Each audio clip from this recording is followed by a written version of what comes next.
Good morning, welcome to news analysis. నేను జ్యోత్స్న. డిస్కషన్లోకి వెళ్లే కన్నా ముందు వివిధ పత్రికల్లో వచ్చిన వార్తా కథనాలను ఒకసారి చూద్దాం. తెలంగాణ వార్తా పేపర్స్ చూసినట్లయితే ముందుగా ఈనాడు ఇక్కడ బ్యానర్ ఐటంగా దావోస్లో జరుగుతున్నటువంటి వరల్డ్ ఎకనామిక్ ఫోరంకి సంబంధించి వార్తను హైలైట్ చేస్తూ అందులో తెలంగాణకు వచ్చినటువంటి పెట్టుబడులు, తెలంగాణతో కుదుర్చుకున్నటువంటి పెట్టుబడుల ఒప్పందాలకు సంబంధించి వార్తను హైలైట్ చేస్తూ వెల్లువెత్తిన పెట్టుబడులు అంటూ కథనాన్ని ఈనాడు బ్యానర్ ఐటంగా ఇచ్చింది. 91,500 కోట్ల ఒప్పందాలు జరిగాయి. అమెజాన్ 60,000 కోట్లు అంటూ ఈ వార్తనిచ్చారు. దావోస్లో తెలంగాణ రైజింగ్ ఇప్పటి వరకు రాష్ట్రానికి 1,78,950 కోట్ల పెట్టుబడులు అంటూ వార్తను హైలైట్ చేస్తూ ఇందులో ఉన్నటువంటి ఇంపార్టెంట్ పాయింట్స్ అంటే టిల్బాన్ గ్లోబల్ హోల్డింగ్స్ వచ్చేసి 15,000 కోట్లు, అక్షత్ గ్రీన్ టెక్ 7,000 కోట్లు, బ్లాక్ స్టోన్ 4,500 కోట్లు అంటూ వివిధ కంపెనీలకు సంబంధించి ఎంత పెట్టుబడి పెట్టడానికి ఎంఓయూలు కుదుర్చుకున్నారు అనేది ఇస్తూ వీటి అన్నిటి ద్వారా ఒక 25,000కు పైగా ఉద్యోగ అవకాశాలు ఉండేటువంటి ఛాన్స్ ఉంది అనేసి వార్తను ఇచ్చారు. గతేడాది కన్నా చూస్తే ఇప్పుడు వచ్చినటువంటి ఈ పెట్టుబడుల ఒప్పందాలు అనేవి 4 రెట్లు అధికం. ప్రభుత్వ అనుకూల విధానాలే కారణం అంటున్నారు సీఎం రేవంత్ రెడ్డి. ఇక స్థిరాస్తి వెంచర్లు, పరిశ్రమలు, సాగు భూములేనట అంటూ సర్వేలో గుర్తింపు. రాష్ట్రంలో సాగుకు యోగ్యం కాని భూ విస్తీర్ణం 10 లక్షల ఎకరాలపైనే. ఆ భూముల్ని రైతు భరోసా నుంచి మినహాయించాలని సర్కార్ నిర్ణయించినట్టు కథనాన్ని ఇచ్చారు. అయితే వ్యవసాయ భూములుగా రికార్డుల్లో ఉండి రియల్ ఎస్టేట్, పరిశ్రమలు, ఇతర అవసరాల కోసం వినియోగిస్తున్నవి సుమారు 10 లక్షల ఎకరాలకు పైగా ఉన్నట్లు రాష్ట్ర ప్రభుత్వం నిర్వహిస్తున్నటువంటి సర్వేలో తేలింది. గణతంత్ర దినోత్సవం రోజు రైతు భరోసా, వ్యవసాయ కూలీలకు ఇందిరమ్మ ఆత్మీయ భరోసా, ఇందిరమ్మ ఇళ్లు, రేషన్ కార్డుల పంపిణీ కార్యక్రమానికి ప్రభుత్వం శ్రీకారం చుట్టనుంది. ఇందుకోసం గత కొన్ని రోజులుగా గ్రామ స్థాయిలో సర్వేలు నిర్వహించడంతో పాటు ప్రభుత్వ స్థాయిలో సన్నాహాలు చేస్తోంది అంటూ ఈ వార్తనిచ్చారు. ఇక రామ్ గోపాల్ వర్మకు 3 నెలల జైలు శిక్ష, అరెస్టు వారెంట్ జారీ చేసిన ముంబై కోర్టు. చెక్ బౌన్స్ కేసుకు సంబంధించి ఇక జన్మతః పౌరసత్వ రద్దు ఆదేశాల నిలిపివేత. అమెరికాలో ఫెడరల్ కోర్టు ఇచ్చిన తీర్పు ఇది. వర్సిటీలకు రాష్ట్రాలకు స్వేచ్ఛ లేకుంటే ఎలా? వర్సిటీలపై రాష్ట్రాలకు స్వేచ్ఛ లేకుంటే ఎలా?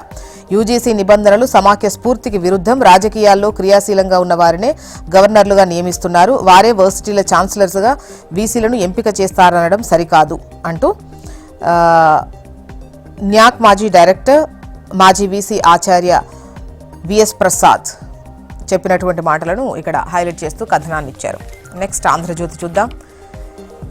ఇక్కడ కూడా దావోస్లో తెలంగాణకు కుదిరినటువంటి పెట్టుబడుల ఒప్పందాలనే హైలైట్ చేస్తూ దావోస్ ధమాకా అంటూ వార్తనిచ్చారు.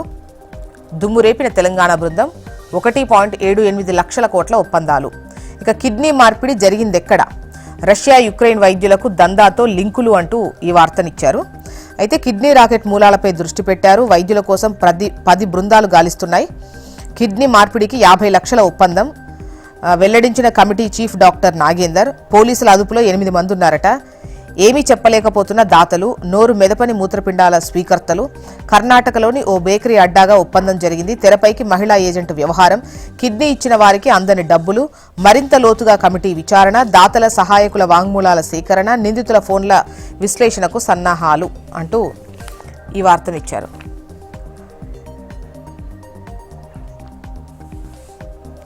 అందరి లెక్క తేలుస్తాం. రైతు భరోసాకు అర్హం కాని భూములు రాష్ట్ర వ్యాప్తంగా దాదాపు 2 లక్షల ఎకరాలు అంటూ కథనాన్ని ఇచ్చారు.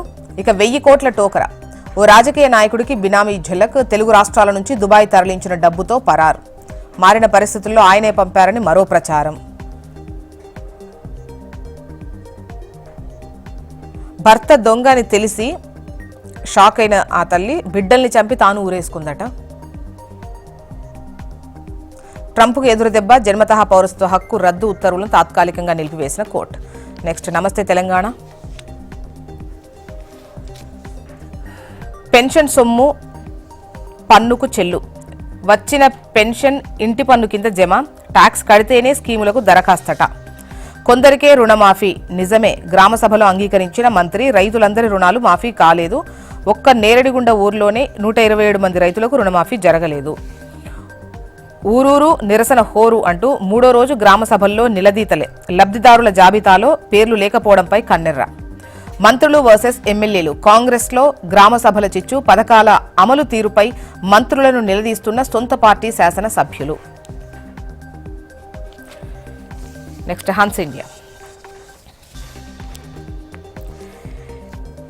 బ్యానర్ ఐటంగా మనకు దావోస్ పర్యటన, తెలంగాణకు వచ్చిన పెట్టుబడులపైనే హైలైట్ చేస్తూ హన్స్ ఇండియా బ్యానర్ ఐటమ్ ఇచ్చింది. Number 1 Telangana rising.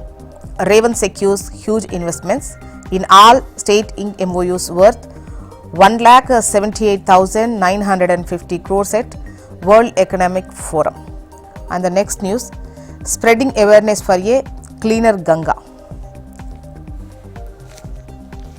ఇక ఏపీ వార్తా విశేషాల్లోకి వెళ్దాం. ఈనాడు ఇది మా ఏపీ బ్రాండ్ అంటూ వార్తను హైలైట్ చేస్తూ ప్రపంచానికి తెలిపేలా దావోస్లో సీఎం చంద్రబాబు ప్రయత్నాలు. దిగ్గజ పారిశ్రామికవేత్తలతో వరుస భేటీలు. రాష్ట్రంలో పెట్టుబడులకున్న విస్తృత అవకాశాలపై చర్చ. కొత్త పారిశ్రామిక విధానాల్లోని సౌలభ్యాలను ప్రస్తావిస్తూ ఇది మా ఏపీ బ్రాండ్ అంటూ దావోస్లో ముఖ్యంగా పెట్టుబడుల ఆకర్షణకు సంబంధించి ముఖ్యంగా రాష్ట్రంలో ఎటువంటి సౌలభ్యాలున్నాయి, పెట్టుబడులు పెడితే వారికి ఎంత లాభం ఉంటుంది, ఎటువంటి ఫెసిలిటీస్ ఇస్తారు అన్నటువంటి ప్రజెంటేషన్ ఏదైతే ఇచ్చారో సో ఆ వార్తనే ఇది మా ఏపీ బ్రాండ్ అన్నటువంటి లైన్తో ఇచ్చారు. ఇక విశాఖ ఉక్కు ప్రైవేటీకరణ జరగదు. ఉద్యోగుల వేతన బకాయిలు త్వరలో చెల్లిస్తాం. విలీనానికి సెయిల్ అంగీకరించిందనేది అవాస్తవం. కేంద్ర సహాయ మంత్రి శ్రీనివాస వర్మ. లెఫ్ట్లో పైన టాప్లోని వార్తను మీరు చూడొచ్చు.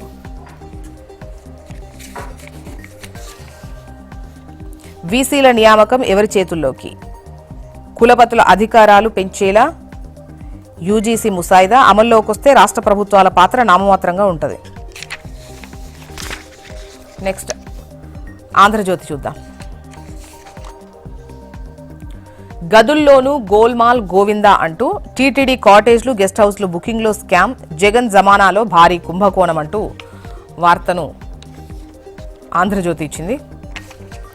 మళ్ళీ ఏపీ బ్రాండ్. దావోస్ సదస్సులో బయటపడ్డ మన ఎనర్జీ అంటూ వార్తను హైలైట్ చేస్తూ ఐటీ నుంచి ఏఐ వరకు, డేటా సెంటర్ల నుంచి గ్రీన్ ఎనర్జీ, హైడ్రోజన్ హబ్ వరకు ఏపీలోని విస్తృతమైన అవకాశాలపై ప్రచారం. ఉపాధి కేంద్రంగా పెట్టుబడులకు ఆహ్వానం. ఏపీలో సుదీర్ఘ తీరం, అపార నైపుణ్య యువత, దిగ్గజ కంపెనీలను మెప్పించిన సానుకూలతలు. సీఎం చంద్రబాబు, మంత్రి లోకేష్ వరుస భేటీలు అంటూ ఈ వార్తనిచ్చారు. సాక్షి దారి ఖర్చులు దండగా అంటూ ₹1 ఒప్పందాలు లేకుండానే ఒట్టి చేతులతో వెనక్కి. చంద్రబాబు బృందం దావోస్ పర్యటన దారుణ విఫలం అంటూ వార్తను సాక్షి హైలైట్ చేసింది. రెడ్ బుక్ రాజ్యాంగంలో ఏపీలో పెట్టుబడులకు పారిశ్రామికవేత్తల విముఖత. ఎంఓయూలకు ఏ ఒక్కరూ ముందుకు రాని వైనం. పోలవరానికి ఉరేసి బనకచెర్లకు గోదావరిలా. గోదావరి బనకచెర్ల అనుసంధానపై కేంద్రానికి రాష్ట్రం పంపిన నివేదికపై నిపుణులు విస్మయం. మొత్తానికి ఇవి ఇవాళ వివిధ పత్రికల్లో వచ్చినటువంటి వార్తా